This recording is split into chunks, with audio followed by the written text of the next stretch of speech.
যে আকারটা দেখছেন সেটা পুলিশের তৈরি করা, পুলিশ ব্যারিকেড লাগিয়েছে। ধর্ষণ এবং হত্যার পিছনে আমরা যে বলছি যে ষড়যন্ত্রকারীরা আছেন, সেই ষড়যন্ত্রকারীদের অন্যতম হচ্ছে তালা থানার অফিসার।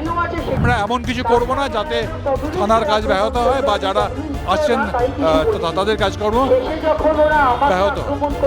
ফলেই হয়তো সিবিআই সাপ্লিমেন্টারি চার্জশিট জমা দেয়নি এবং অভিজিৎ মণ্ডল বেল পেয়ে গেছে। তো আমরা এসে দেখেছি যে আমরা যখন এসেছি তখন আমরা দেখেছি যে দু লাইনে ব্যারিকেড করা আছে। প্রভাবশালী মানুষেরা অনেকে গ্রেপ্তার হয়েছেন, বছরের পর বছর জেলে থেকেছেন, কিন্তু বাকি অপরাধীদের, বাকি অভিযুক্তদের অ্যারেস্ট করা হয়নি। আমরা প্রথমত তালা থানা আমরা ঘেরাও করিনি। ঘেরাও যে আকারটা দেখছেন সেটা পুলিশের তৈরি করা, পুলিশ ব্যারিকেড লাগিয়েছে। আমরা এখানে বিক্ষোভ দেখানোর জন্য এসেছি।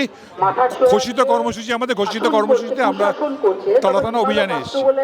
পুলিশের পক্ষ থেকে আমাদের একটা মেল করা হয়েছিল। তারা বলেছিল যে আপনারা যদি এখানে যান তাহলে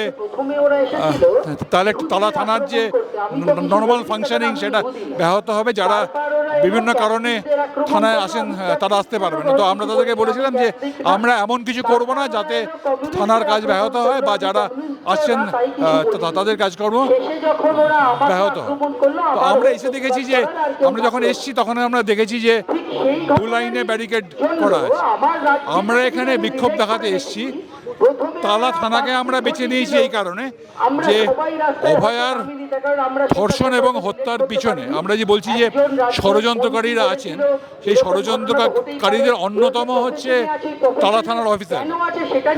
তার প্রমাণ আমরা পাই যখন তালা থানার তৎকালীন ওসি অভিজিৎ মণ্ডল অ্যারেস্টেড হয়ে থাকে।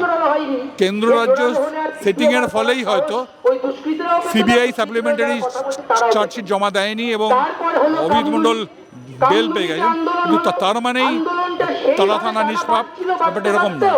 তো ষড়যন্ত্রের ক্ষেত্রে তালা থানার যে ইনভলভমেন্ট সেটার বিরুদ্ধে প্রতিবাদ জানানোর জন্য আমরা আজকে এখানে